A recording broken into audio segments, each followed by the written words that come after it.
Hello there, and welcome into another episode of the Cannabis Man podcast. Thank you for clicking on the show. I'm your host, Don Kleppen. And if it's your first time here, welcome. Thanks for coming. This is a show where we're taking a journalistic look at all things cannabis. I try to talk to people who are in the space, business owners, researchers, policy makers, or leaders in the space, people who are answering the questions about this plant that humans have been using for thousands of years. If you would like to engage with the show at all, at C-Man Podcast on Twitter and Instagram, and the website's cannabismanpodcast.com on YouTube and Facebook as well. Engage in any way you like, and you can subscribe wherever you listen to podcasts.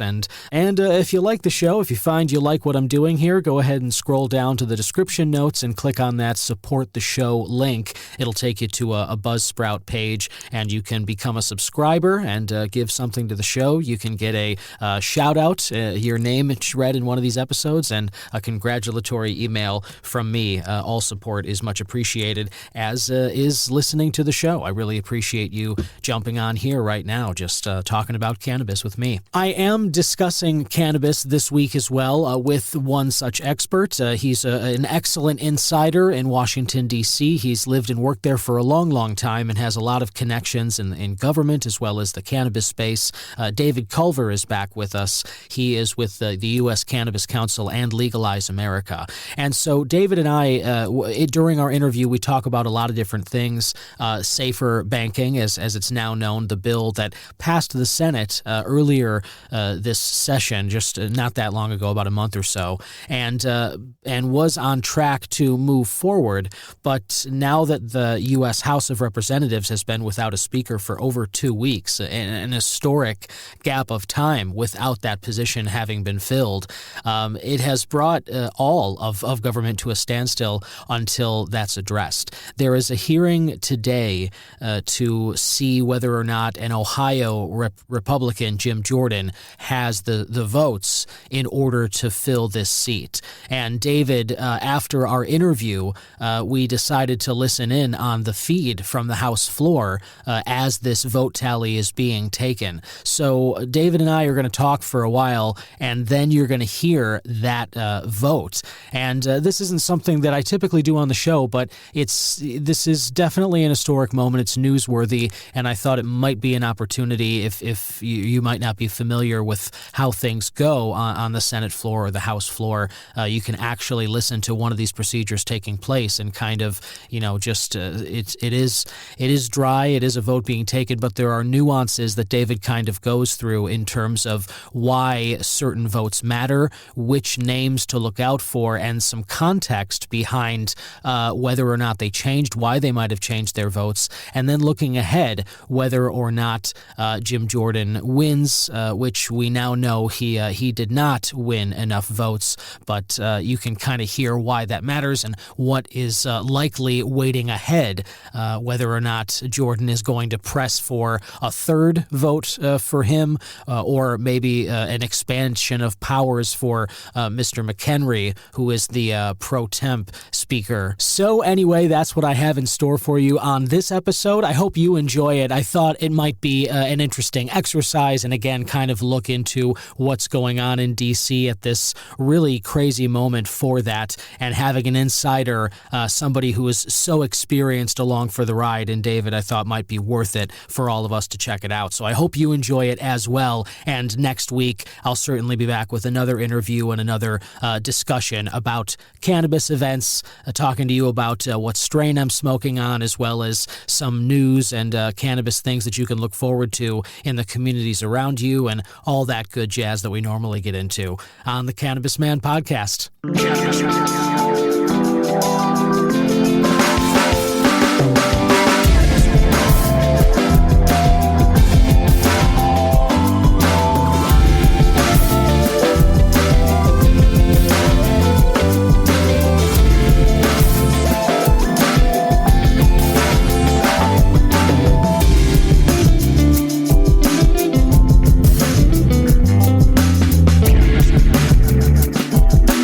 This is Tommy Chong, and you're listening to the Cannabis Broadcast.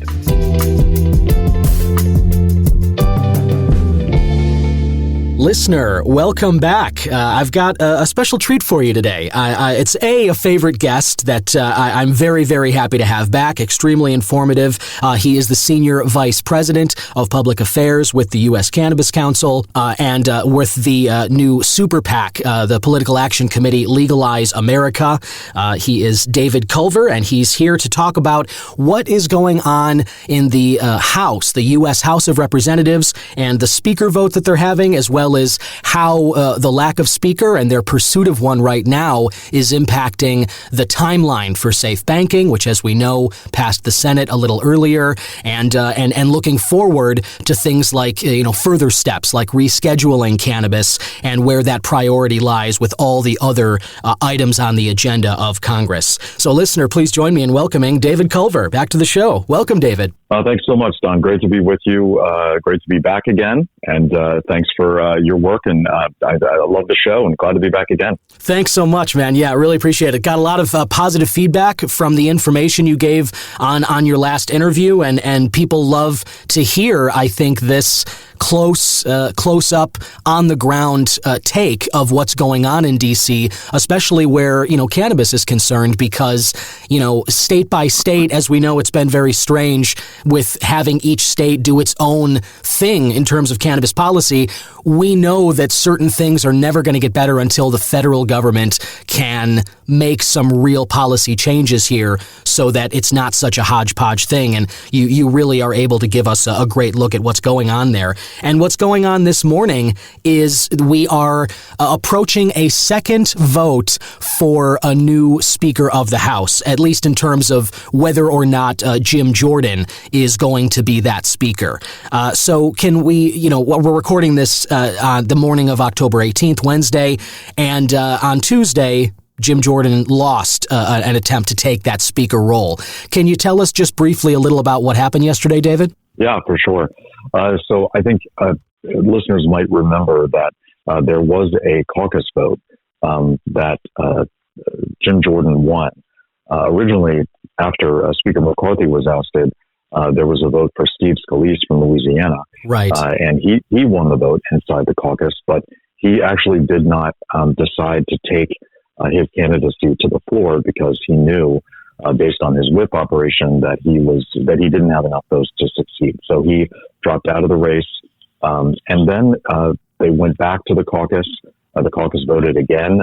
Jim Jordan was the favorite, and he received the majority of the votes, but there were a number of members, dozens actually, that voted against him inside the caucus. So the big question then was, what does the vote look like on the floor? And Representative Jordan decided to move to the floor yesterday, and they had the vote in the afternoon.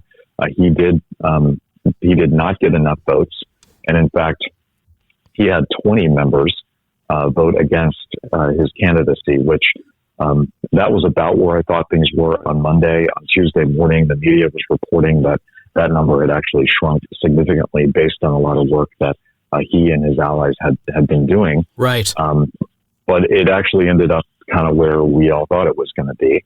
And they really didn't pick up anybody new, except, there were a few exceptions to that comment. And so the question for today really is, when they're going to be gaveling in here in about 10 minutes, they'll have a number of procedural items that they go through before they get to the vote itself. But the big question on everybody's mind is, does his vote count get better or does his vote count get worse? And we can dig into this a little bit more, but he's pledged as of yesterday to continue to keep going. Right. And you'll remember that Speaker McCarthy took him 15 votes in order to get the gavel. And really, how long is Mr. Jordan going to decide to stay into this? Right. And I think today's vote will really determine a lot of that. If he loses additional votes, then I think he's going to have a real serious conversation with his team about whether he stays in and continues to push. But if he gains, I think you can expect additional votes to occur if today's vote is not successful. Sure. Yeah, that makes sense, and thank you for laying it out that way. I would say he seems, and I don't know very much about Jim Jordan, but I do know that he seems committed to not wearing a suit jacket. So based on the commitment to that, it seems like he's a committed guy. So I expect that he would push for a few more rounds of votes, I guess. He absolutely doesn't wear his jacket, but the politics that are swirling around today are really interesting around this vote. And the media's reported last night and this morning that there are a number of small groups within the Republican caucus that have put together wish lists. In fact, there was reporting this morning about a Long Island group of legislators that had 3 items that they wanted Speaker Jordan to agree to, or Speaker Jordan, he's not there yet, but Mr. Jordan to agree to in advance of their yes vote. So we'll see if there are additional, conversations like that and additional deals that are cut. But there's also comments that are coming out of those that have opposed his candidacy, and they remain committed. It's a lot of appropriators that are concerned about his view as it relates to the federal budget, and I don't really see any of them backing down. So my prediction is that once they gavel in and get to this vote, that we'll probably end up seeing more than 20 this time around versus less. And then it's a big question of what's next. Right, exactly, and that is the question, because whatever does happen with this vote, if Jordan loses again, then it's sort of like, all right, and let's say then that the votes fall where, like you just said, that he lost more, so that it's clear that he doesn't have it. Then what is the likely next step? There's the Speaker pro tempore, I believe is the title, McHenry, if I'm not mistaken, who has the gavel currently. I've been reading that there are some moves to expand, give him some expanded powers in this sort of interim role. Do you think that that's a likely next step if Jordan doesn't get the votes? I really do. I think that the nation has a number of urgent issues that the House needs to act on. They need to get back to the people's business, and of course, top of the list is the situation in Israel. They're our strongest ally in the region. The president is there now, as I'm sure your listeners know. And if those of you that are listening have not listened to the president's speech, I strongly encourage you to do so. But America's watching what's going on there, and we're standing with Israel.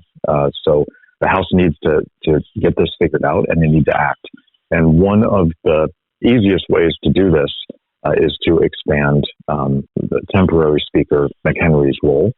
This is uncharted territory, but I do think it's something that is very real and something that each faction within the Republican caucus could agree to. I actually said yesterday to a group of my U.S. Cannabis Council members that that's actually where my money is going, is that's the next step. And then they continue to work on trying to find a consensus candidate, or potentially going back to McCarthy. I mean, let's not forget that 96% of his caucus voted for him, and yet he was still ousted. So I still think that McCarthy is still on the table, but I do feel pretty confident telling listeners that I think this expanded role for McHenry is very real, especially given that I feel like the vote today is actually the vote count's going to slip against Mr. Jordan. Such an interesting point, David, the notion that McCarthy is also still an option, especially given, you were just mentioning how there's these different factions that seem to be, having a wish list. If they would support somebody like Jordan, we know that happened with McCarthy, and that was something that kind of came up again in his ultimate ouster, was that there were some who were pushing back against the fact that he made compromises to some specific groups in order to get their initial support. And it's just fascinating to me that, sort of that there are more, that behavior's continuing with this current, looking for a new speaker. It just sort of makes me wonder, like, where does that end? I mean, how could you continue to try and drum up support if you're taking down orders of favors or future to-do list, items for so many different more groups every single time. Well, it just makes the job impossible based on the concessions that you have to provide in order to get it. We saw that, very, very clearly with Speaker McCarthy. But this is not just a Speaker McCarthy issue. It goes back one speaker after the other. This has been going on for quite some time. The job is nearly an impossible one as a result of it. But I think the most important comments I think I can make right at this moment is that there is urgent business that the House of Representatives needs to attend to, whether it's keeping the government open or addressing our key ally, that is Israel. They need to get back to the people's business, and they need to do it now. And the clearest and easiest way for them to do that is obviously to expand Mr. McHenry's authority to tackle some of these issues. The second point is that the appetite for a very lengthy floor, day after day, week after week, debate and vote for a speaker is really gone. I just don't think members want to see it anymore. I think they're fed up with this. You're seeing more and more members publicly lash out just about the fact that they can't get themselves in order. And this is really bad politics for the Republicans. If I'm the Democrats, I'm going to sit there and keep my caucus in line, which Hakeem Jeffries has done, and I'm going to let them sit in this mess that they are currently in, because politically it's very, very bad for Republicans. And I think, if you're the chair of the Democratic Congressional Campaign Committee, which is the campaign arm for the House Democrats, you're kind of salivating over this. And the longer this plays out, the better it's going to be for Democratic candidates in 2024. I completely agree. I'm glad you said that, because I think that it's, as you said, that the appetite among House members is gone, and I feel that the American people feel the exact same way. I mean, there is urgent business. You certainly mentioned the situation in Israel. I think listeners may know there was a hospital attack yesterday. It continues to escalate. It's been an untenable situation, and as much as we've aided Ukraine in its war with Russia, in the Middle East with Israel and Hamas here, this is an even more dire situation, because there are more allies, there are more countries that are all kind of tied up into this. And as David said, Israel is our greatest ally in that area. It's something that needs to be done. But how does this, looking at cannabis, this speaker, vote and the other agenda, the other items on the agenda, how does this impact safe banking? What does that timeline look like now? Yeah, good question. So let's actually shelve the House of Representatives and this speaker debate for a moment. And I know that that's what everybody is focused on, and certainly the media is sucking all of the oxygen out of the room. But let's talk about the Senate first. Right. Because I think that the intention of Leader Schumer, now that this the SAFER, it's got an R in the end of it now. It's no longer safe. It's SAFER. SAFER banking. Gotcha. SAFER banking. Okay. Post markup. Yep. And maybe if the House passes it, it'll become the Safest Banking Act. I'm not quite sure. Let's hope. But, right. Let's go for the safest. Safest. Maybe they change that acronym again. But after the bill was passed out of full committee, after the markup, Leader Schumer has said repeatedly that his intention is to bring it to the floor in a timely manner. And the work period, last week they were in recess, but they are in the fall work period now, which goes all the way to November 17. And I think that we have, I think the leader still intends to bring it to the floor for a full vote at some point during this work period. And just to be a little bit more specific, because the government funding deadline is November 17, I think if you back up one full week and assume that the Senate is focused on that funding question that week, but then the week prior and the week prior to that, I think those are both windows of opportunity for us to see this bill go to the floor. And then the question is, what does it look like exactly? And we can get into that discussion as you would like. But if the bill does get out of the Senate, and I believe that there are the votes for that right now, it would obviously go to the House, and we have to tackle the Speaker when he or she is in place, depending on who that might be and what their policy position has been on cannabis. But in the meantime, we have an enormous amount of spade work that is left to be done in order to continue to build the number of co-sponsors on that bill. So we don't have as many co-sponsors as we did during the last Congress. And we've done a great job with many of my colleagues in the government relations space to build co-sponsors, and we're going to continue to do that. In fact, the U.S. Cannabis Council has our big fly-in next week. We'll be all over Capitol Hill middle of next week advocating for this piece of legislation. But we need to get that co-sponsor number up higher, and then we will tackle the committee, and we will also tackle leadership when he or she is in place. And I think it's also important to note, and this is very much in the weeds, but I will explain this as simply as I can. The Safer Banking Act went through a process in the Senate that they refer to as regular order, which means that it was introduced, they had a committee hearing, it had a markup, and then the bill is now sitting and waiting for floor time. That's regular order. Because they did that, that opens up additional possibilities for the bill to be attached to pieces of legislation that are going to move later this year. And in addition to it being offered as a standalone. So one scenario is that it passes out of the Senate as a standalone, and then they address it, the House and the Senate address it together as a part of some of these end-of-year packages. So potentially a big spending package, so the omnibus, we call it, right, that we would use to fund the government at the end of the year. Could we tack it onto that, and could we get approval by the two leaders in the Senate and the two leaders in the House? So, big question mark there, but there is the possibility in my mind that this does not need to move through regular order in the House, and that it could get attached to a moving vehicle later this year.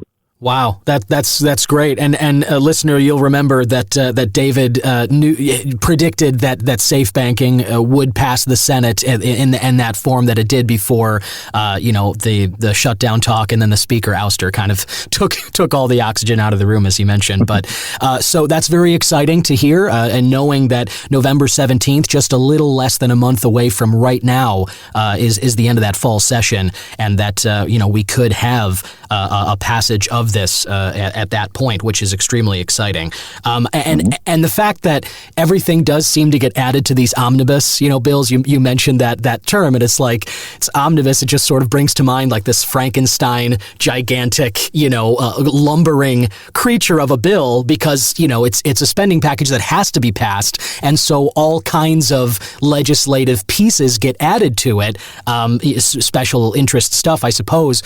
And it does make sense to me that then safer banking might be one of those that makes it into the omnibus. I think that would, it seems like everything else gets added to it, so why not this as well? I think that that makes a lot of sense to me. It looks like they're still kind of standing around the door on the floor of the House here. They could, looks like there's people gathered outside. I'm expecting that they're going to open these doors any time here. But David, let's talk a little about McHenry's thoughts on cannabis, if you, at least in terms of what he's indicated in the past so far. Is he someone that seems like he would do anything to thwart the passage of a safer banking, or get involved in this, kind of like redirecting it in any way or delaying it? Well, let's talk about McHenry. Let's also talk briefly about Jim Jordan, because as we sit here waiting for this vote to happen, there is the possibility that things take a turn in his direction. Of course. And he does end up being speaker. But if you look at the voting record on cannabis, both for Mr. McHenry and for Mr. Jordan, it's not good. And I think that they do not have cannabis reform issues on their list of priorities.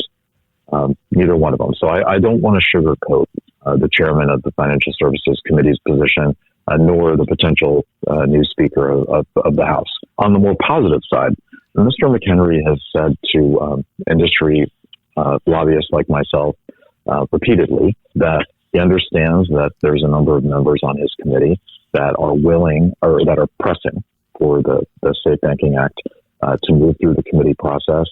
And they would very much like to see the committee address it. And I think he would be willing to give the committee that opportunity to do so. I think with Mr. Jordan, there is, again, he has a long record of opposing cannabis reform measures, but Ohio has a robust medical program, the state where he's from. They also have the possibility of going to full adult use, and the polling I've seen has suggested that they will actually vote in favor of adult use. So this issue of money at these dispensaries, cash at these dispensaries, is going to lead to problems like other states have seen, robberies and deaths. And I hope these don't happen in the state of Ohio, but I think they will because every other state has seen them. So this is a public safety issue. And we know that Mr. Jordan in particular has a long history of supporting law and order and public safety. So that's how I speak about this issue when I'm talking about it to Republicans.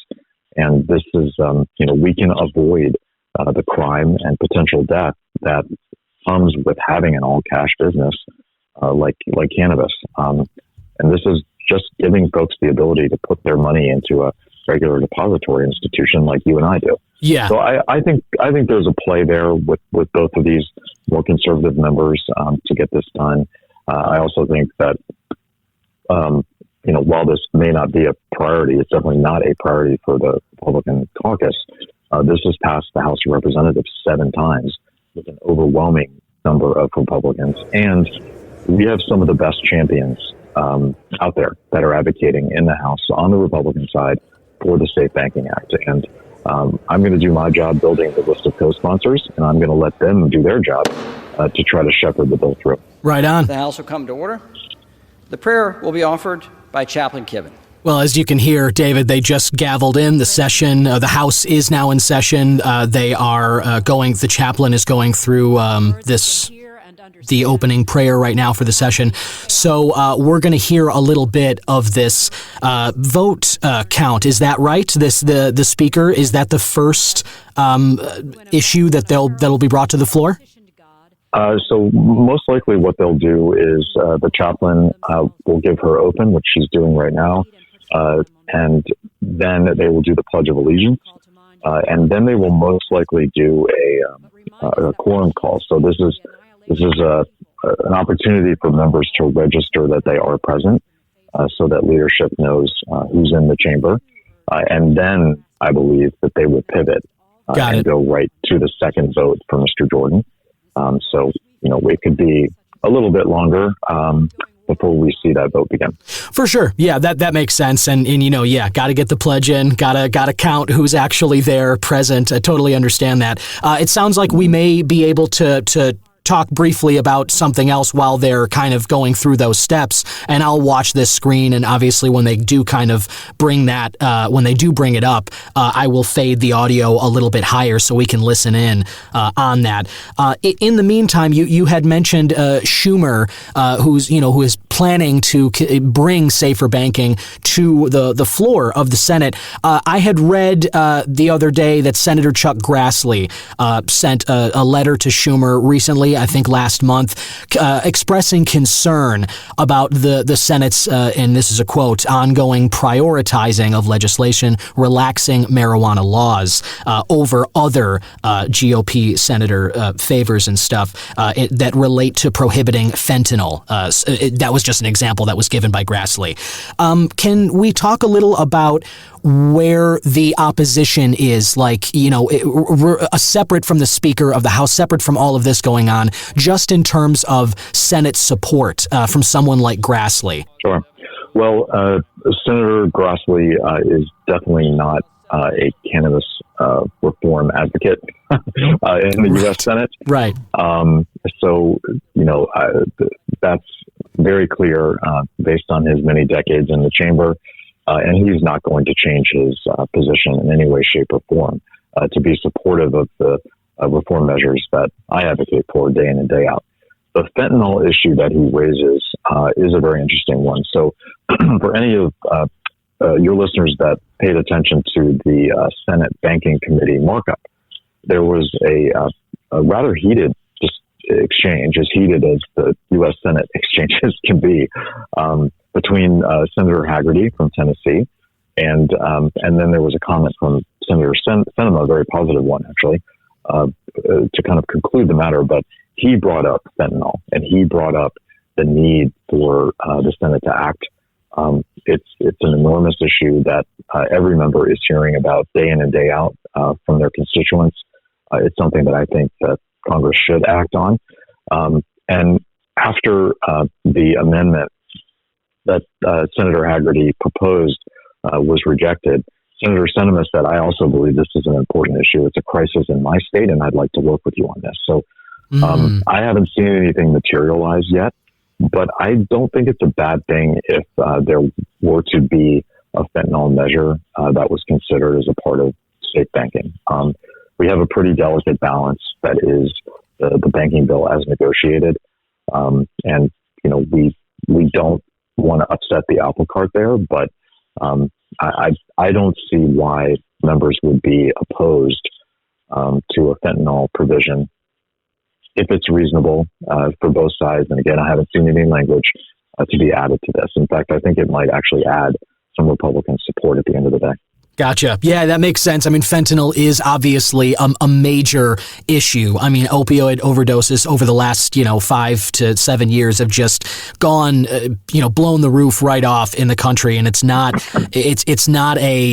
it doesn't seem like there's any time to waste. There's every single day, people are getting this. It's in everything now. And it's just, it is across the country, state by state. And I think that there's a relationship there, with cannabis. I've spoken with people on the show interviewing doctors in terms of pain medication, and they have said that cannabis is the only viable alternative to opiates for joint pain and for chronic pain. And so there's a lot of people medically who are using opiate products. And then there are people who are turning to non-pharmaceutical grade products, let's say, who maybe don't have access to the healthcare, who may not have access to legal cannabis. And that is where fentanyl is entering this equation. So I think there is a natural tie-in with a cannabis bill and something that would address the fentanyl situation. So I think that's a great point. And I want to mention they are in the middle of the roll call with the House right now. There's still a little under 12 minutes remaining for them. They got 180 have now voted present, and there's still 253 who haven't yet called their votes. So we're just still kind of keeping an eye on this as they finish this roll call here. Moving on from safe banking there and Grassley anyway, you had mentioned next week what the U.S. Cannabis Council will be doing in terms of talking with members of Congress, putting this issue top of mind again. What's Legalize America working on right now and in the near future? Well, I'm very excited about Legalize America. We were able to talk about this last time I was on the show, and this was an initiative that we launched through U.S. Cannabis Council. It is a super PAC, the first of its kind, and there are two things that we are focused on, and we're still in the preliminary stages on both items. These take time to build and to get these up and running, but I think we will be prepared for the election season in 2024. But we have done a test case as a Roundup campaign in 3 dispensaries in 1 state. And the results after the first month have been really, really positive. So I'm excited to take that model and to move it into a much broader nationwide campaign where cannabis consumers are able to round up their spare change from their purchase, and we're able to use it for the electioneering efforts that we've got at USCC. We also have a very significant online fundraising platform that these things, just to simplify it, it takes a long time to get them warmed up. But we have warmed this up over the last couple months, and we are beginning our fundraising online as well. So we're trying to make sure that the cannabis consumer and those that are in favor of cannabis reform across the country understand all of the things that are happening here in Washington and in the states, and really give them an opportunity to throw in a little bit of money to help us with our political efforts. And, the cannabis industry has never had a really significant chunk of political funding that they could use, both for electioneering and also for just direct advocacy here in Washington. We've got a lot of companies that have invested in government relations in Washington, but we believe that Legalize America and the Roundup campaign, they're separate, but we believe they're going to generate a significant amount of funds for us to have a much louder voice for cannabis reform. I love it. I know you did bring this up last time, and I'm glad you did. And we can talk about it every single time, because I think that it is, as you say, it is such a major component of political action, for lack of a better term, but just sort of moving the reality of the not just legalization of a substance, but the normalization.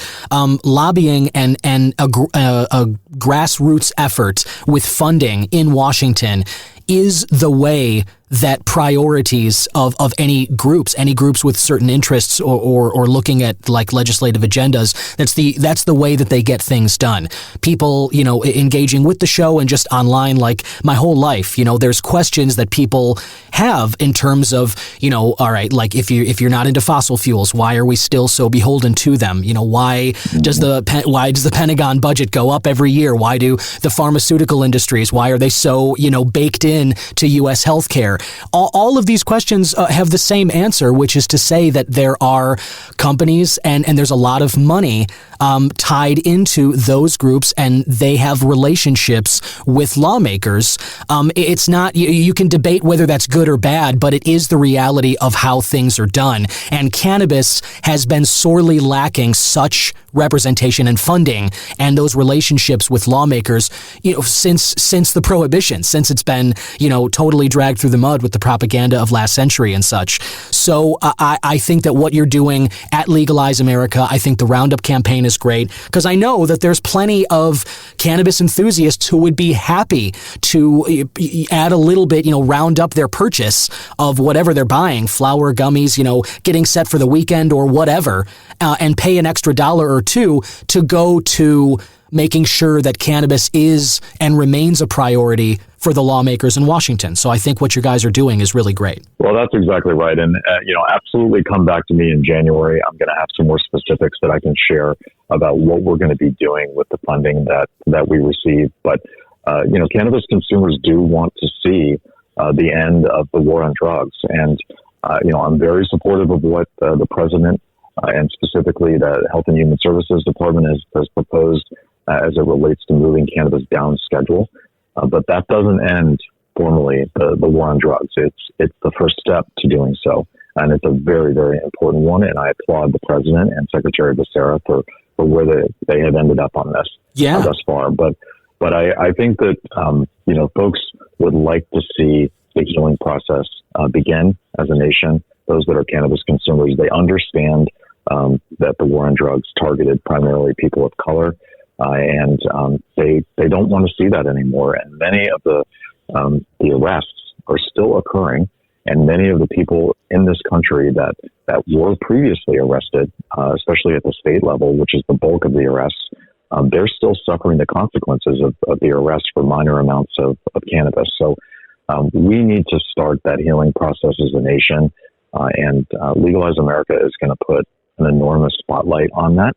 And we hope that it's persuasive to lawmakers to really go ahead and end this and then do the things that are necessary to start healing as a nation. Totally. Great point. Well said. I mean, the war on drugs, too, I think, again, people are tired of it. The intended and unintended consequences are just, we've all had enough of them. And we know it's failed. We know that it's been a failed attempt. War on drugs is not the attitude to sort of level at this part of our lives. It's not the way that you deal with addiction. It's not the way that you, especially with something with cannabis, which, as we've talked about before, and I, ring the bell on the show, it's just the fact that we've so normalized alcohol and that, cannabis, even just the use of it is still putting people in cells it's beyond absurd. And it is time for that to end. You mentioned the rescheduling, which is obviously, I applaud President Biden as well, the Health and Human Services Secretary, all the recommendations that have been coming in the last year from the White House and those administrations or the other offices of the government that are involved in this have been very encouraging. And so let's talk a little about what, as this vote count here, or as the roll call for the House continues, got 140 left yet who are still voting present, letting them know that they're there. But let's talk a little about rescheduling. What is the timeline like? What would the first steps be? How does this look in the actual real world rollout, once we get to it? Yeah, all good questions, and I don't have solid answers for much of it, but that's okay. Just speculative really, is fine. Yeah, of course. I think, I'm thinking about, I view this as a 3-step process. The first step, of course, was October of last year when the president directed HHS and the Department of Justice to collaborate with one another on a review of where cannabis should be on schedule. HHS takes the lead on this type of directive from the president, and they have completed their business. So they have made the recommendation that based on the science and the 8-factor analysis that they went through, that this would be moved down, the cannabis should be moved down to Schedule 3. We're in a process now where the ball has been thrown to the Drug Enforcement Agency. They're the third and final piece of this. And the DEA has basically 4 steps left. So the first is reviewing the classification of cannabis based on a 5-factor analysis. And they have to take into account obligations like international treaties, et cetera. But that's kind of what they have been doing while HHS has been going through their analysis. And that is continuing as far as I know. They are then going to formulate a proposed rule. They will then announce a public comment period. And so that will be initiated. And then the administrator of the DEA will publish in the Federal Register a final order and a final rule, and then it's done. When does that actually begin? So when do they formulate a proposed rule, and when do they release it? We don't know. There's been widespread speculation that it would actually be this fall, and that would be the beginning of the process. That actually makes a lot of sense to me, that they would do some sort of an announcement this fall. Then they would go to a public comment period, which could be 60 to 90 days, perhaps longer. And then they would tally all of those results, and then they would make their final order and final rule. So I think we will see the DEA's final decision before the election. Politically, cannabis is a really, really good issue for the president to run on. It helps with the youth vote, among others. And I think that they're planning on using it for that purpose. And they need to let both agencies go through their process, but I would expect we'll have final answer at some point next summer or early fall.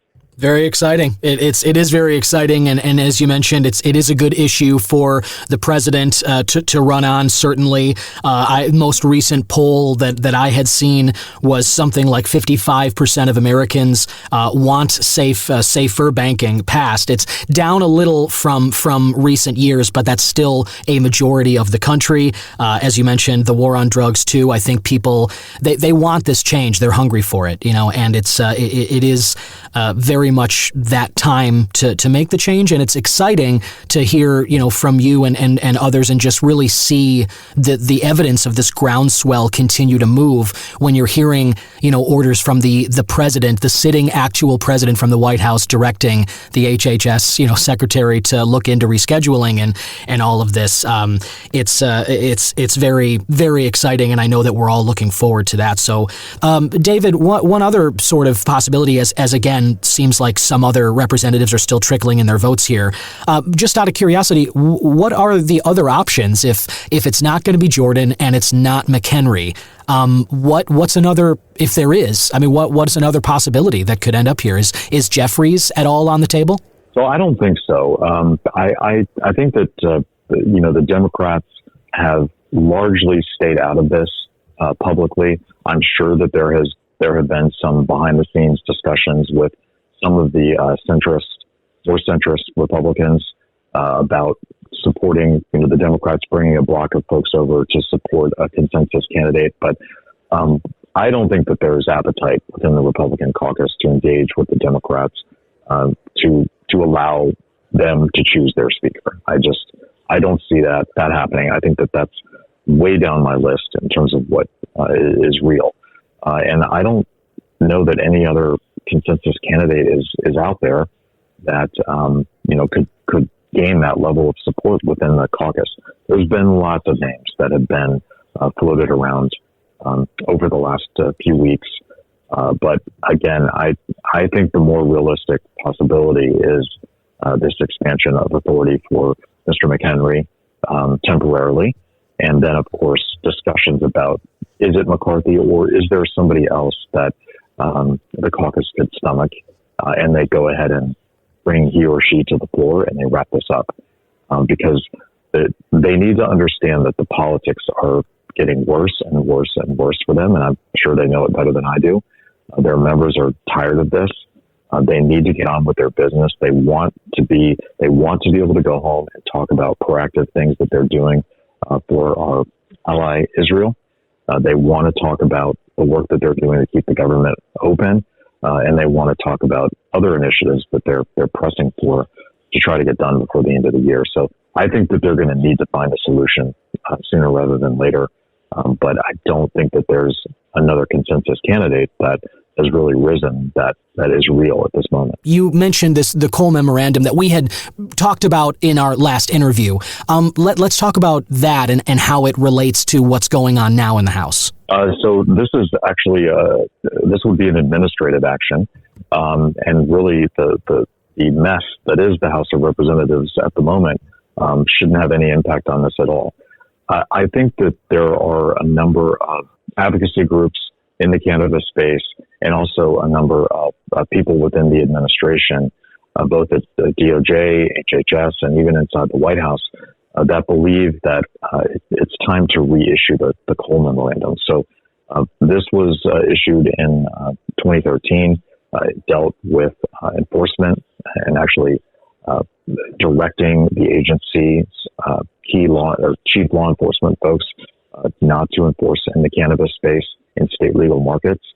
And I think that there's feeling, including my own, that the possibility of reissuing this memo under a different name, of course, in an expanded form is something that's very possible. And two kind of major areas that I'm thinking about. One is financial services. So, is there a way to use this memo to talk about many of the things that the State Banking Act would accomplish? But let's assume the Banking Act doesn't get signed into law. I think it still will, but let's assume it doesn't. Is there a way to use this memorandum to assist access to capital, uplisting, et cetera? There's a whole host of things that they may potentially be able to put in there related to financial services. The second piece of this are items that I think could go a really long way if the president were to include them in terms of helping those that have been impacted by the war on drugs, negatively impacted by the war on drugs, and communities that have been negatively impacted. So a few that come to mind are federal housing rules, immigration rules, and also testing, so workplace testing rules. And if you are someone that is using cannabis in a legal state, for whatever reasons you choose, should you be denied federal housing as a result? Should it be cause for deportation as a result? Should you lose an opportunity, a job opportunity, as a result of your cannabis use? So there's some really good discussions that are happening with some of the key groups in the cannabis space and some of the MSOs. We're having this discussion at USCC. In fact, I wrote the slide on this just yesterday for our board meeting next week. Nice. And I think it'll be a really, really good discussion for us to try to figure out what we advocate for.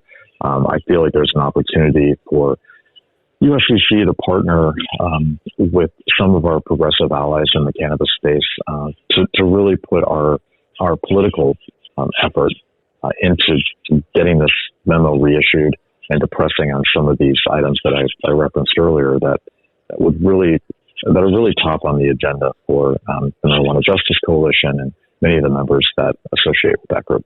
Yeah, those are really important points, and that is a great idea. It's a crucial bit of work that needs to be done. It's again more of the really dark, bad, grim parts of fallout from the war on drugs and the continued stigma and the other negative impacts of cannabis. You just listed so many other ones that touch people's lives and really almost controls people's lives to a degree where you can't to not be able to do things like get certain jobs or even find housing, to have to deal with that, to deal with those problems and restrictions throughout a life because of something like cannabis. I think all of us would agree that that's not the way that we should be doing things here, and so a sort of rebooting or reimagining of the Cole Memorandum that David was just talking about, I think makes a lot of sense to me. I'm looking at the floor right now, and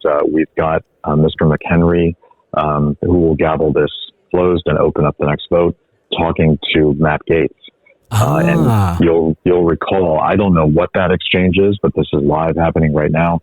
And you'll recall that Mr. Gaetz really was the leader of this group of 8 faction that ousted McCarthy. So right. I would be very curious to know what that conversation was about. It appeared to be one of smiles and slightly jovial, but yeah. I have no idea what exactly that was. Very interesting. Yeah, agreed. And yeah, you're correct. That group of 8 that was sort of that, I guess, minority faction of the Republican Party that was really responsible for getting Kevin McCarthy out. Gaetz was the leader of that band, so that is kind of you do wonder what he was just kind of chatting about. Maybe it was the football games this weekend, but it doesn't feel like it. Yeah, I don't know. As we are just awaiting, the last check-ins here before this vote does get underway, just looking at those first few letters of the alphabet, who are some early names that you're kind of keeping an eye out for, in regards to changes from yesterday and the support that Jordan can't afford to lose? Yeah, so the clerk is going to start to call the roll. For those that didn't watch yesterday, she will begin to call the roll, and she does it alphabetically. So there's some early names in the alphabet of those group of 20s that we're going to know relatively soon whether or not Mr. Jordan has the votes or not. And some of the members to watch for right off the bat, Representative Don Bacon from Nebraska, Lori Chavez DeRemer of Oregon, Anthony D'Esposito of New York, Mario Diaz-Balart, Florida, Jake Elzy of Texas, and there's a number of others. You get into the G's. I think there's 4 or 5, and then the list just keeps going. But by the time we get to the middle of the alphabet, actually the first third of the alphabet, we should know whether or not he is going to be elected speaker or not. So it should happen relatively quickly. Yeah, that is cool, and we are, listener, we've got two left, one Republican, one Democrat who are still checking in, but this should be getting underway momentarily here, and I just want to again thank my guest David Culver with the U.S. Cannabis Council and Legalize America for joining us this morning to kind of help us understand a little more deeply what it is that's going on and a lot of the nuances and sort of competing interests here. Very, very politically interesting time. It's sort of like I don't know. I mean, I don't know if you'd call this the Super Bowl, but like there's these last 6 weeks or so in politics. There has just been a lot to kind of change things up, and if it entertains you, if this is kind of your content that you enjoy, there's been a lot to look at. No? Well, yeah. I mean, if you are a political nerd like I am, a self-proclaimed political nerd, this is absolutely a Super Bowl type moment. But quite frankly, we've had these moments for years now. And they have not been good for the country. It's been absolutely fabulous political theater, but it's been terrible for the United States, and it's been really terrible for Congress. I've been disheartened watching the institution take the turn that it has taken, and this is the latest example of something that it will do no favor to the institution that is the U.S. Congress, and it's one that I personally hold very, very sacred. I just feel like we continue to run into one issue after another that is really causing the nation to frown on our legislative branch of government. So I'm hopeful that they can get through this relatively quickly. And like I said earlier in the show, really get back to the people's business, because there are some absolutely urgent things that they need to tackle, and they need to do it this month. Yeah, you totally agreed, and it is disappointing. I know we were just kind of making light and enjoying the theater, as you say. I mean, it is entertainment. The problem is that this entertainment is coming at a very real cost of the boring work that this body, both of these bodies, are normally charged with, and that work directly ties into the fortunes of the country, of all of us, and then people around the world too. So it is unfortunate. I mean, it's not like a movie or a video game where there's just no consequences here. Even though it may be more entertaining, the more of a train wreck this is for some people, you always have to keep in mind the very real world consequences that this train wreck is having for people, because stuff needs to be dealt with every single day. There's a lot going on all the time in the world, and the American government plays a central role in deciding what to do and kind of how to best help people and stop the bad guys and all of the stuff that it's charged with. But it is as David said, it may be entertaining, but it is disappointing. And when you sort of know the significance, you just kind of hope that they can get it together and get back to the boring old governance that they normally are supposed to be doing. Yeah, well, it's the Congress was built to be a very, very slow moving legislative body, and they are indeed. And you need look no further than the State Banking Act just to see how long that bill has been in play. It's been it's been under different names, but it's been roughly 10 years that this bill has been floating around in Congress, and we've been trying to get it done. Now, cannabis is a difficult issue for a lot of members, and it's become more and more normalized in the 5+ years that I've been involved in the cannabis space. But it's still a tough one for a lot of folks, and so that makes progress on it even harder. And then you throw in the shenanigans that we're seeing in Congress and the divisiveness, and it slows the process down even more. But I do feel like this urgent need to act on Israel is going to be probably the deciding factor in terms of what happens next.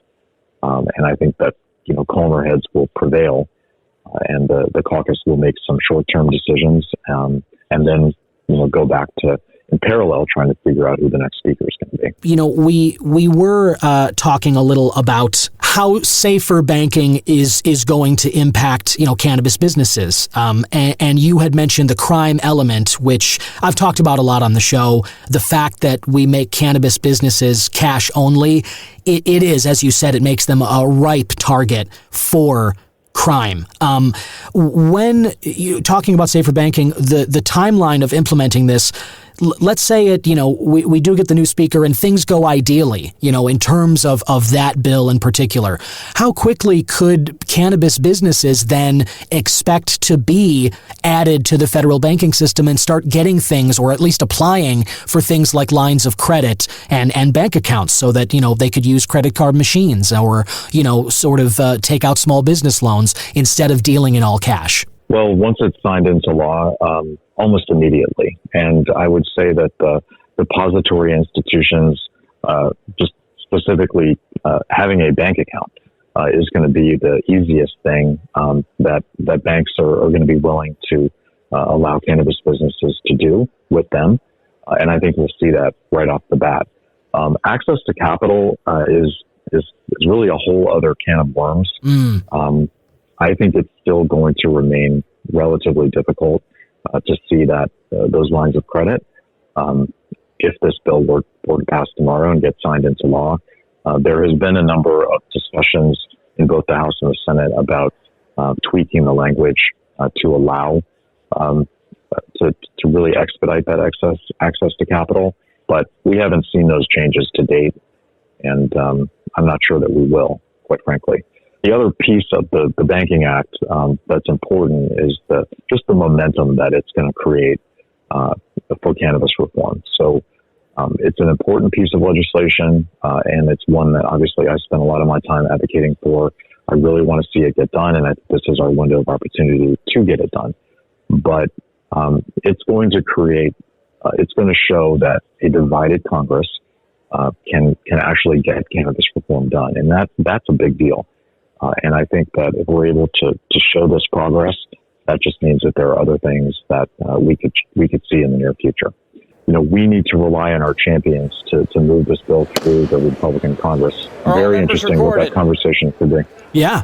And there was the gavel you just heard. Speaker McHenry, interim, is at the front, the podium right now. Everyone's kind of finding their seats, and on this here we go. Call, 432 members have recorded their presence. The question now recurs on the election of a speaker. If the tellers will please come forward and take their seats. Tellers.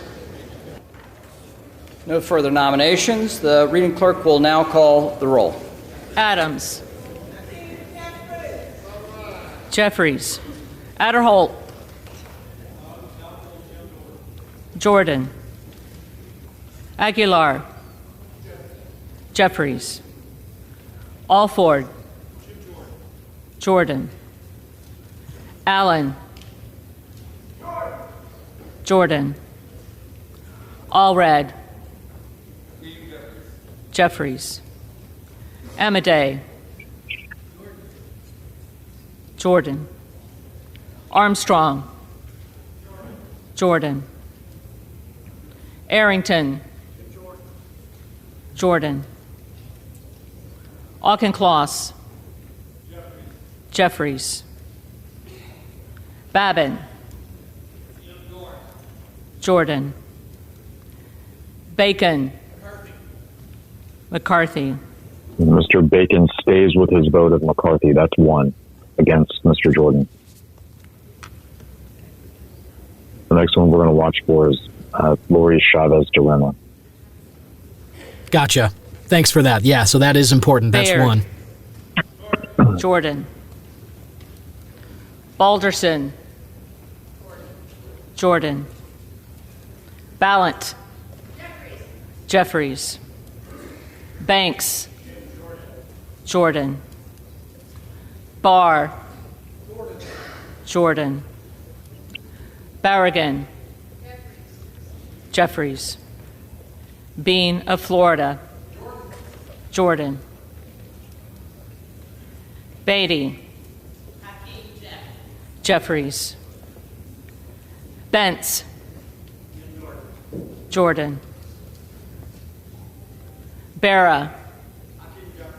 Jeffries. Bergman. Jordan. Beyer. Jeffries.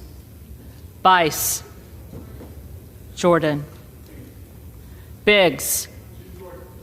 Jordan. Bilirakis. Jordan. Bishop of Georgia. Jeffries. Bishop of North Carolina. Jordan. Blumenauer. Jeffries. Blunt Rochester. Jeffries. Boebert. Jordan. Bonamici. Jeffries. Bost. Jordan. Bowman. Jeffries. Boyle of Pennsylvania. Jeffries. Burkeen. Jordan. Brown. Jeffries. Brownlee. Jeffries. Buchanan. Donalds.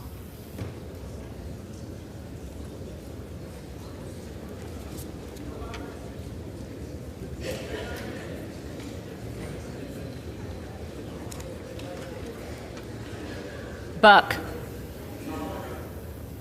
Emmer.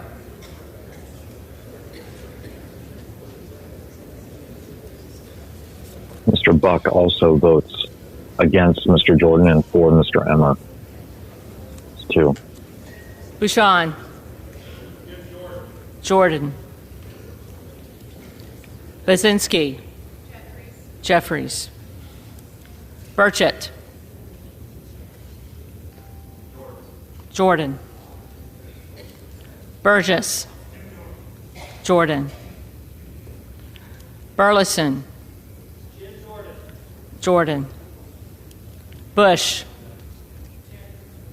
Jeffries. Calvert. Jordan. Kamek. Jordan. Caraveo. Jeffries. Carbajal. Jeffries. Cardenas. Jeffries. Carey. Jordan. Carl. Jordan. Carson. Jeffries. Carter of Georgia. Jordan. Carter of Louisiana. Jeffries. Carter of Texas. Jordan. Cartwright. Jeffries. Kassar. Jeffries. Case. Jeffries. Caston. Jeffries. Castor of Florida. Jeffries. Castro of Texas. Jeffries. Chavez DeReamer. McCarthy. There's another one.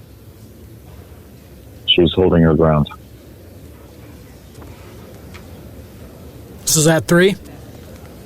3.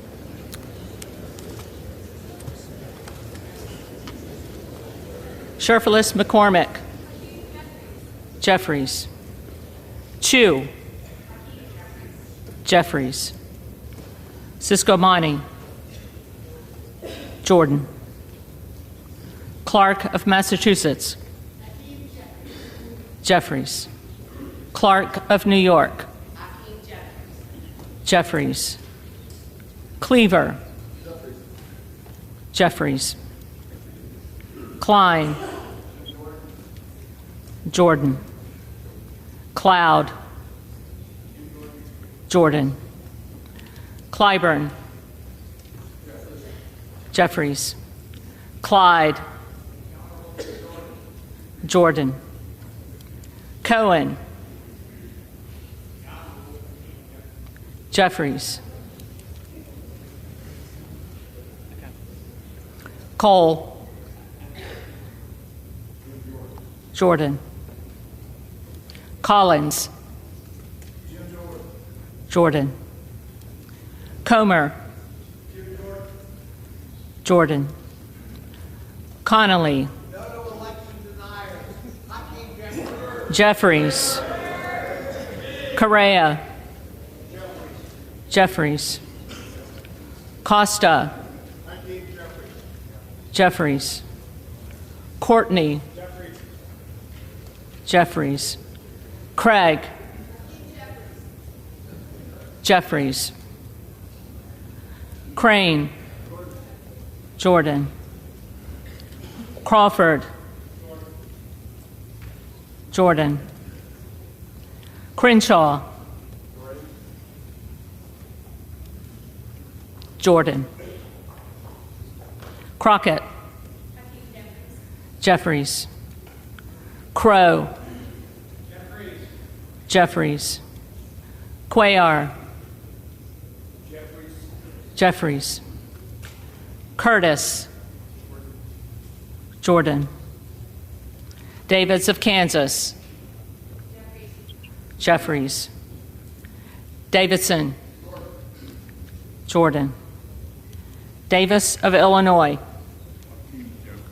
Jeffries. Davis of North Carolina. Jeffries. Dean of Pennsylvania.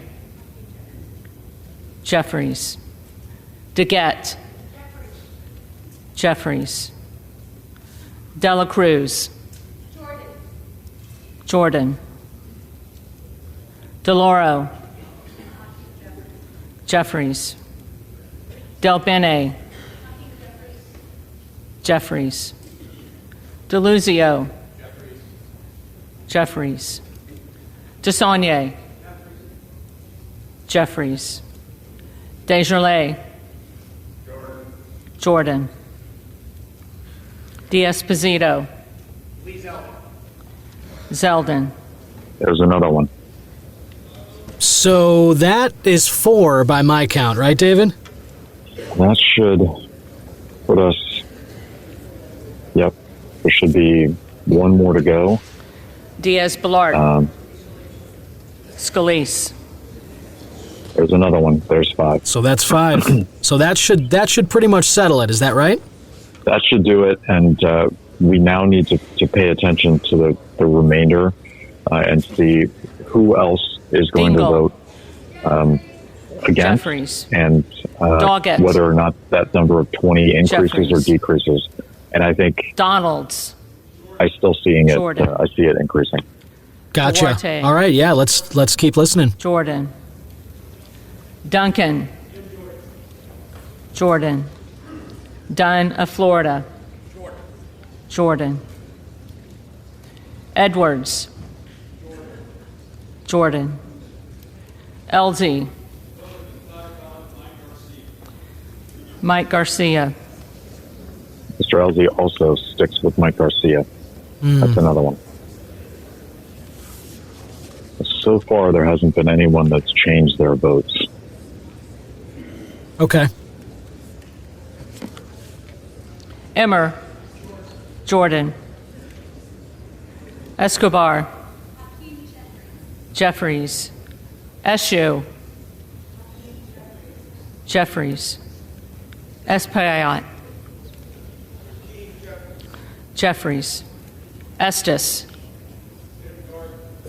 Jordan. Evans. Jeffries. Azell. Jordan. Fallon. Jordan. Finstra. Jordan. Ferguson. Scalise. There's another one, Mr. Ferguson.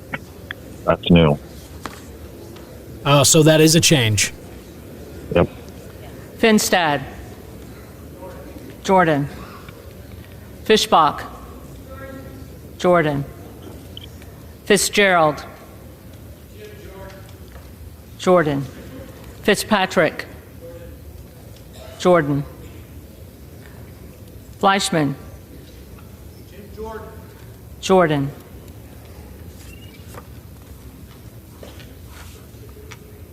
Fletcher.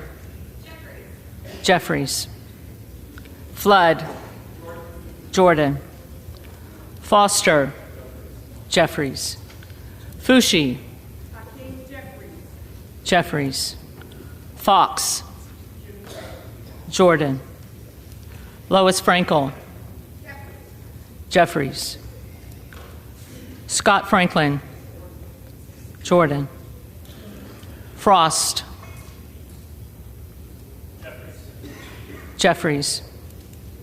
Fry. Jordan. Fulcher.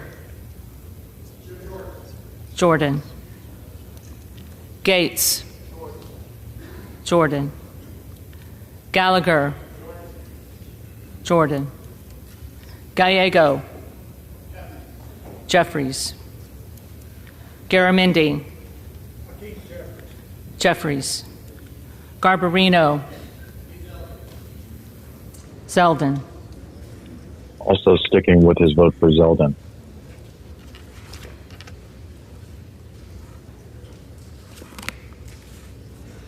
Mike Garcia. Jordan. Robert Garcia. Jeffries.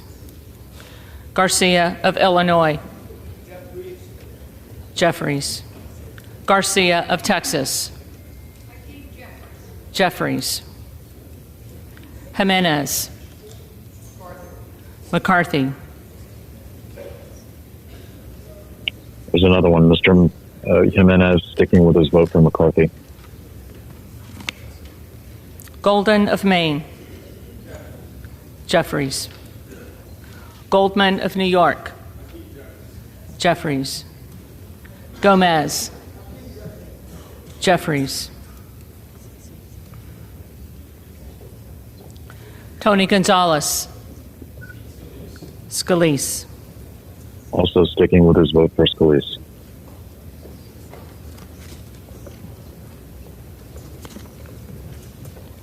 Vicente Gonzalez. Jeffries. Good of Virginia. Jordan. Gooden of Texas.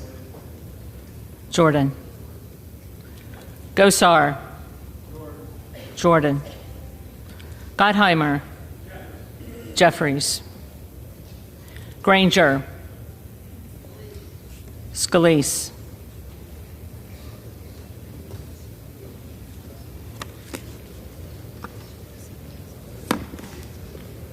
Graves of Louisiana.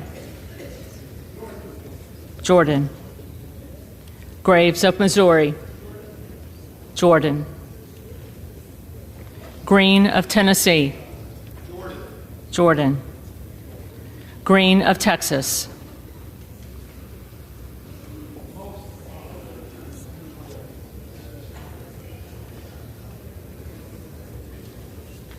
Jeffries. Green of Georgia. Jordan. Griffith. Jordan. Grijalva. Jeffries. Grothman. Grothman. Jordan. Guest. Jordan. Guthrie. Jordan. Hageman. Jordan. Harder of California. Jeffries. Harris. Jordan. Harshbarger. Jordan. Hayes. Jeffries. Hearn. Jordan. Higgins of Louisiana. Jordan. Higgins of New York. Jeffries. Hill. Jordan. Himes. Jeffries. Henson. Jordan. Horsford. Jeffries. Houchin. Jordan. Houlihan. Jeffries. Hoyer. Jeffries. Hoyle of Oregon. Jeffries. Hudson. Jordan. Huffman. Jeffries. Huizinga. Jordan. Hunt. Jordan. Isa. Jordan. Ivy. Jeffries. Jackson of Illinois. Jeffries. Jackson of North Carolina. Jeffries. Jackson of Texas. Jordan. Jackson Lee. Jeffries.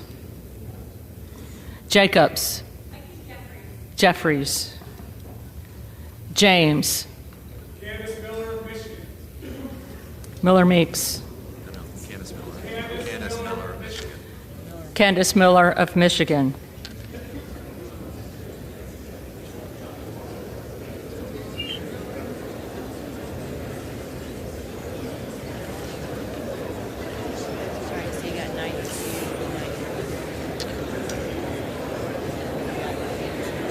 I have us at 12 now.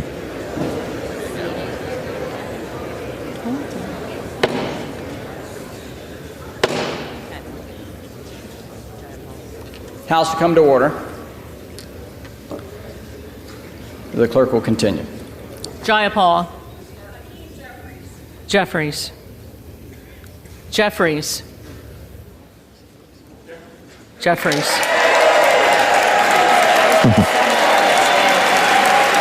They like that one.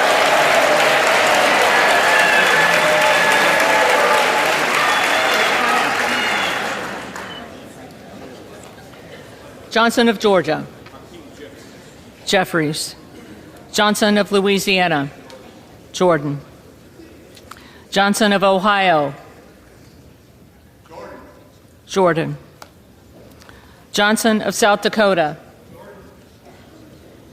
Jordan. Jordan. Jordan.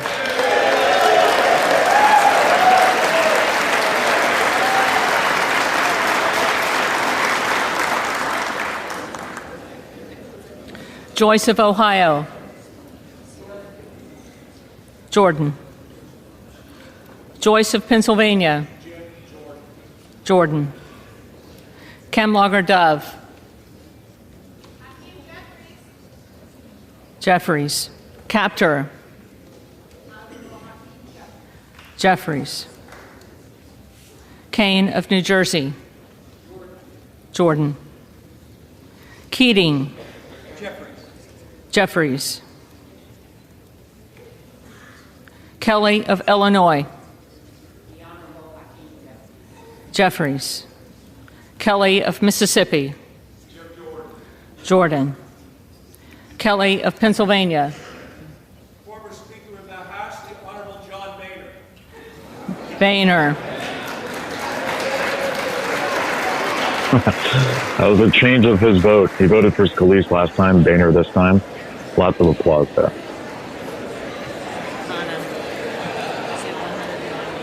Kana.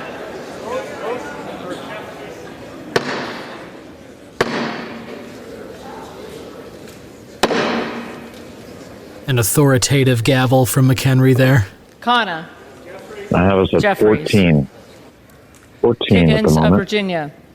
Got it. Compared with the 20 that we're McCarthy. watching. All right.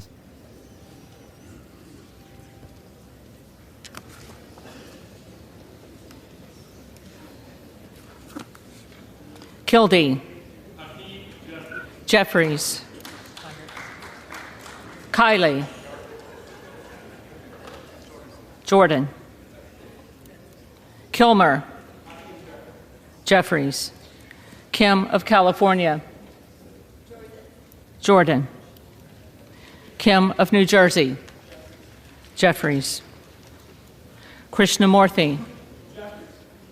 Jeffries. Custer. Jeffries. Kustoff. Jordan. LaHood. Jordan. LaLota. Zeldin.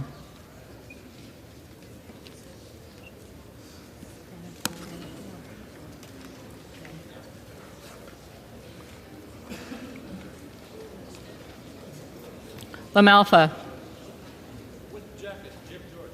Jordan. Lamborn. That's a change. Oh, okay. Lamborn. Jordan. Landsman. Jeffries. Langworthy. Jordan. Larson of Washington. Jeffries. Larson of Connecticut. Jeffries. Latta. Jordan. LaTurner. Jordan. Lawler. Speaker Kevin McCarthy. McCarthy. Lawler sticks with his vote from yesterday.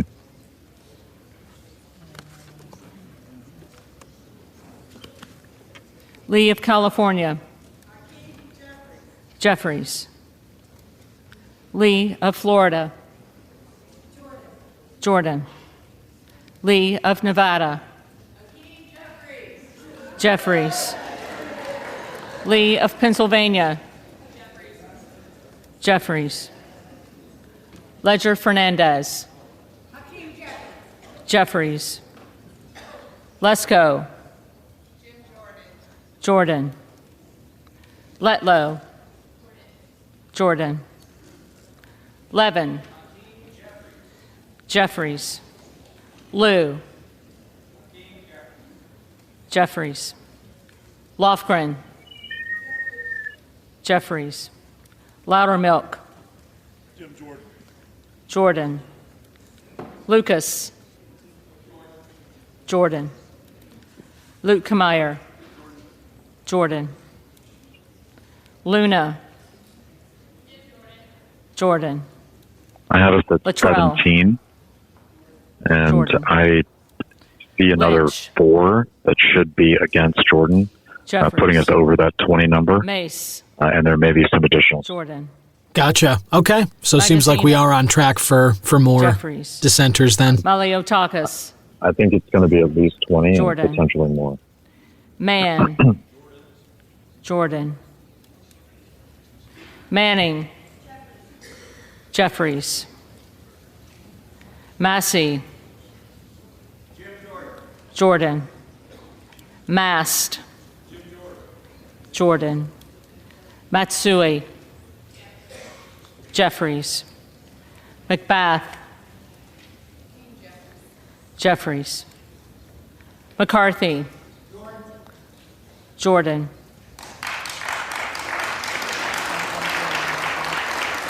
McCall. Jordan. McLean. Jordan. McClellan. Jeffries. McClintock. Jordan. McCollum. Jeffries. McCormick. Jordan. McGarvey. Jeffries. McGovern. Jeffries. McHenry. Jordan. Meeks. Jeffries. Menendez. Jeffries. Ming. Jeffries. Muser. Jordan. Mfume. Jeffries. Miller of Illinois. Jordan. Miller of Ohio. Jordan. Miller of West Virginia. Jordan. Miller Meeks.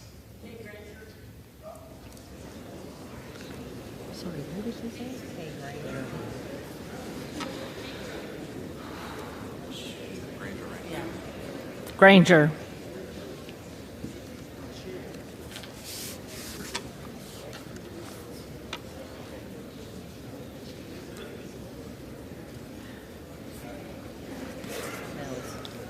Mills. Jordan. Molinaro. Jordan. Molinar. Jordan. Mooney. Jordan. Moore of Alabama. Jordan. Moore of Utah. Jordan. Moore of Wisconsin. Jeffries. Moran. Jordan. Morelli. Mr. Jeffries. Jeffries. Moskowitz. Jeffries. Moulton. Jeffries. Mervan. Mr. Jeffries. Jeffries. Mullen. Jeffries.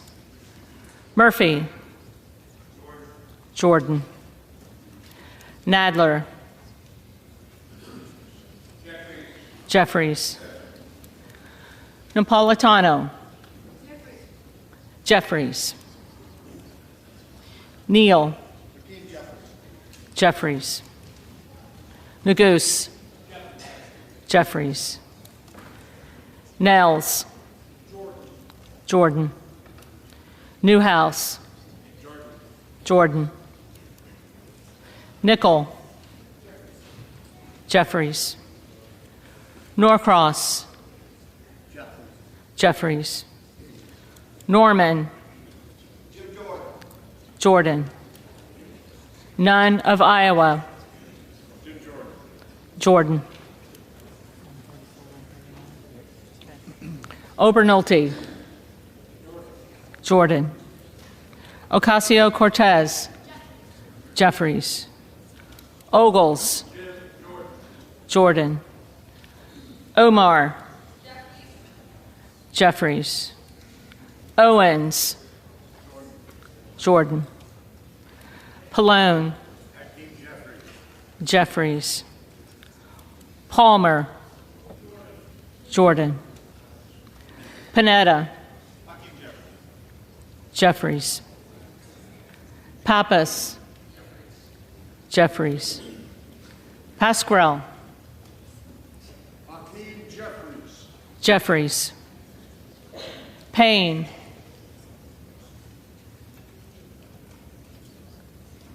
Payne. Pelosi.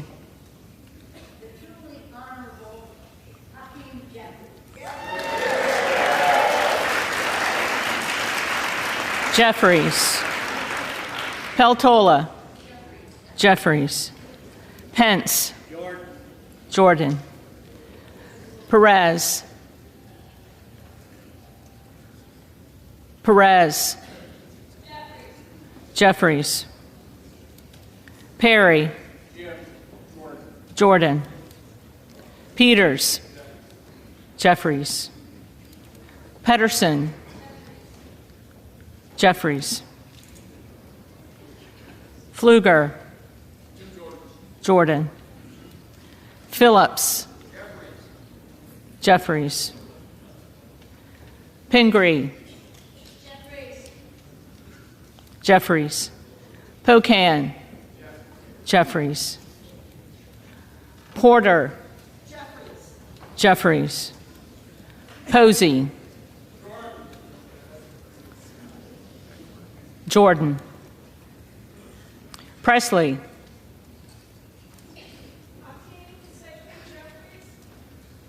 Jeffries. Quigley.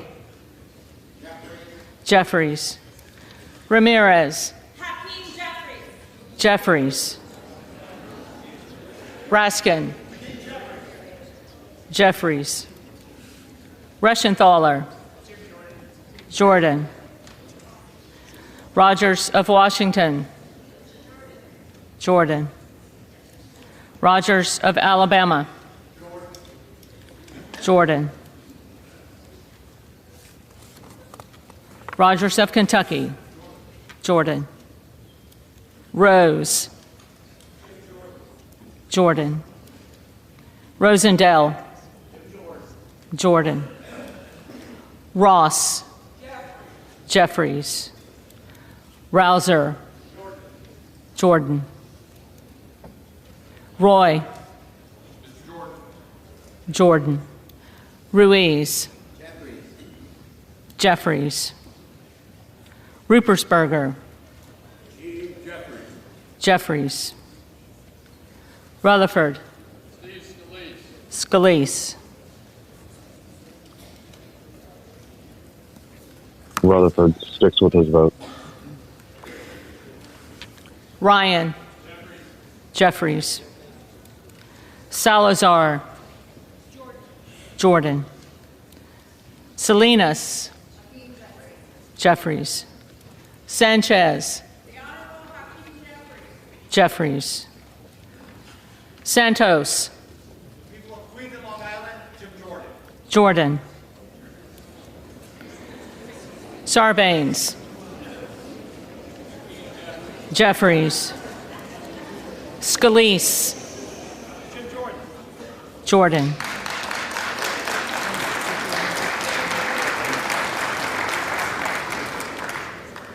Scanlon. Jeffries. Schakowsky. Jeffries. Schiff. Jeffries. Schneider. Jeffries. Skolton. Jeffries. Schreier. Jeffries. Schweikert. Jordan. Austin Scott. Jordan. David Scott. Jeffries. Scott of Virginia. Jeffries. Self. Jordan.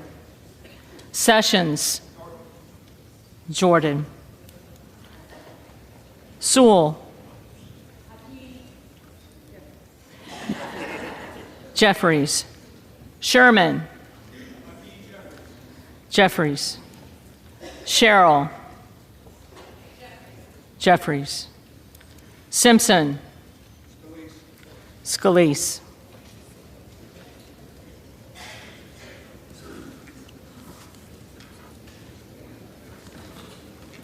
Slotkin. Jeffries. Simpson also keeps Smith his vote. of Missouri. Jordan. Smith of Nebraska. Jordan. Smith of New Jersey. Jordan. Smith of Washington. Jeffries. Smucker. Jordan. Sorensen. Jeffries. Soto. Jeffries. Spanberger. Jeffries. Sparts. Sparts. Stansberry. Jeffries. Stanton. Jeffries. Stauber. Westerman.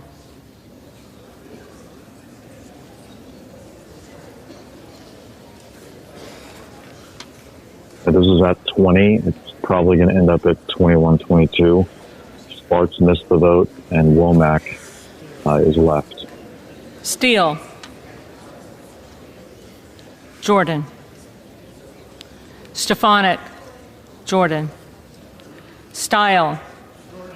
Jordan. Stubbe. Jordan. Stevens. Jeffries. Strickland. Jeffries. Strong. Jordan. Swalwell. Jeffries. Sykes. Jeffries. Takano. Jeffries. Tenney.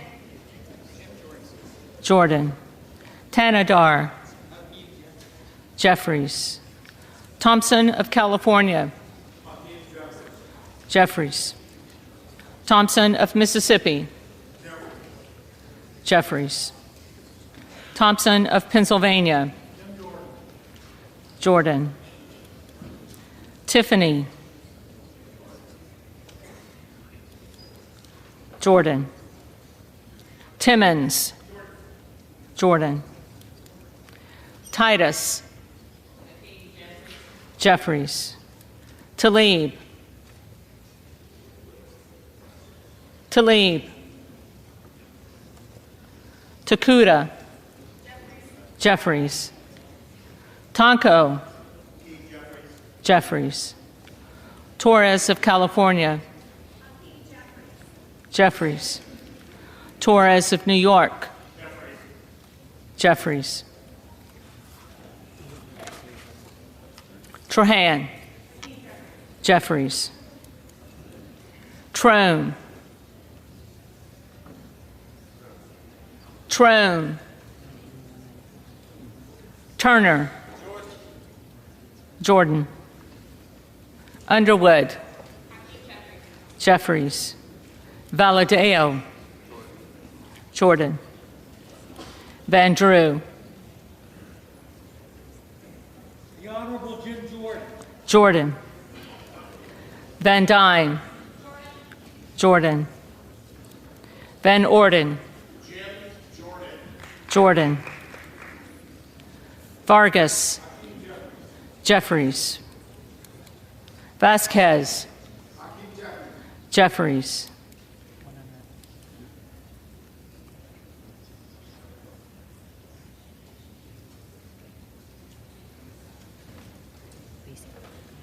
Vesey. Jeffries. Velasquez. Jeffries. Wagner. Jordan. Wahlberg. Jordan. Waltz.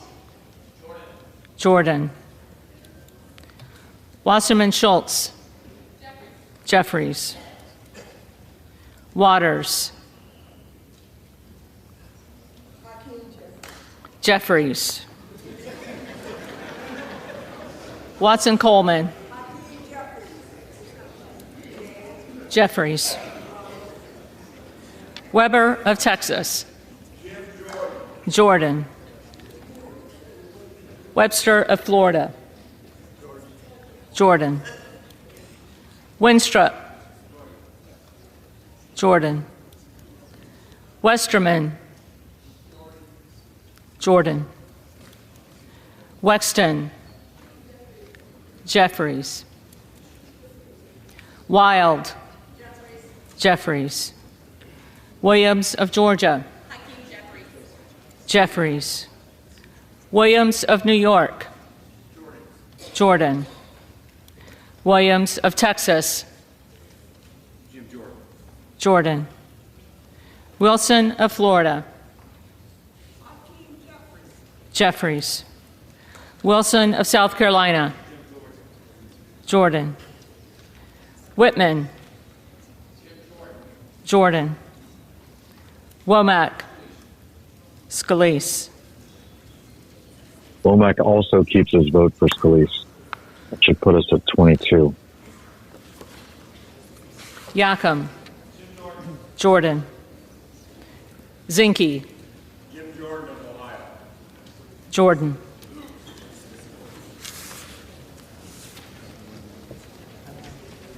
And so now it seems like they tally it up. Everyone has had their say. David, as you mentioned, you've been, tallying as we were going here, and really appreciate you, just sticking around and taking us through this and going name by name, and just kind of, highlighting which ones are worth paying attention to, why it matters. And it seems like, you had predicted that there would be more than the 20 votes heading into today. And it seems like we ended up with 22. That's right. 22 is the number that I've got. They'll formally announce it here on the floor shortly, but we are off to the next vote. And who will be that individual that they vote for? We don't know if Mr. Jordan will continue his efforts to become Speaker. If he thinks that there's a willingness on the third ballot to get other individuals to side with him. My gut is that he's going to receive a number of a great deal of pressure to go ahead and pull himself out of the race. And I also think that, per my comments about Mr. McHenry earlier, I think that there's a willingness amongst the Democrats to work with Mr. McHenry. And now call the names of the members who did here we go. They're going to first call the roll. They're going to call a couple that Jeffries. That missed during the initial. Correct. Yeah, gotcha. I noticed a few of those as they went. Sparts.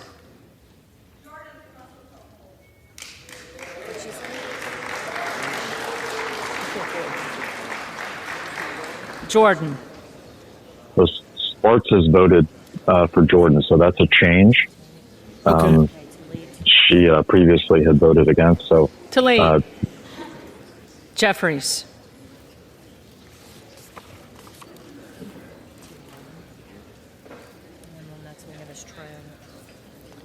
Trone. Jeffries.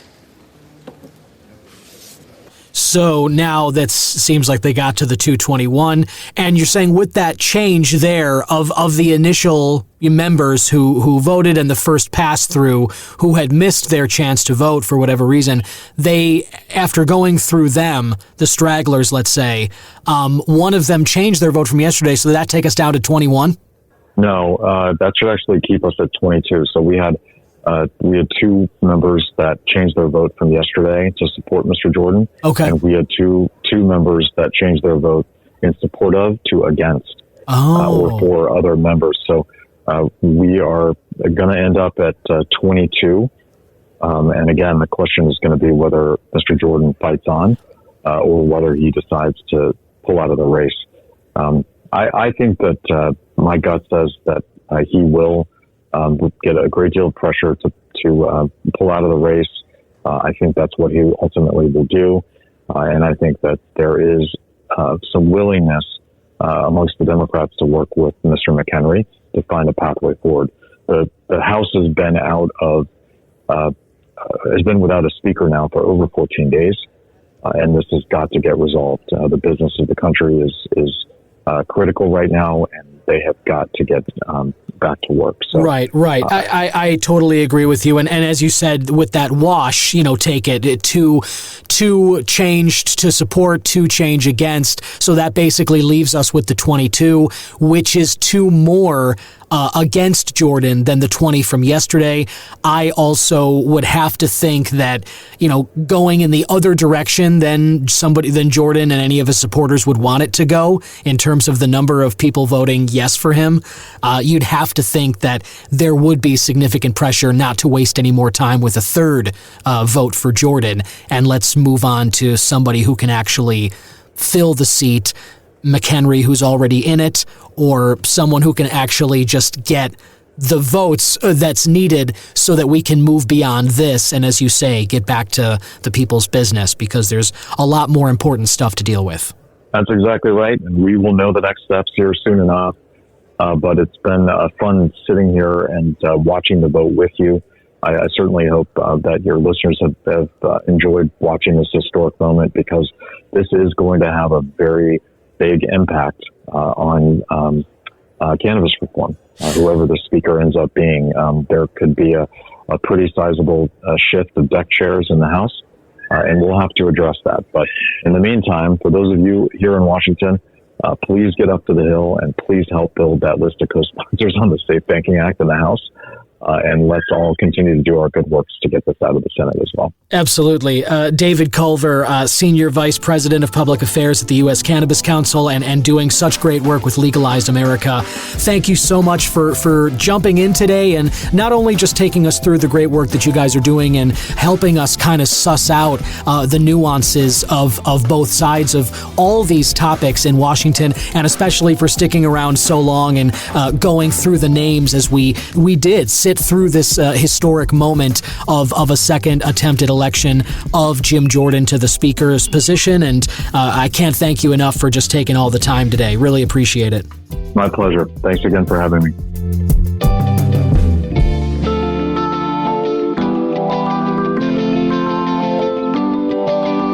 Cannabis Man is 100% originally crafted by myself, Don Kleppen. Original theme music written and composed by Yusu Kim, aka Good Son.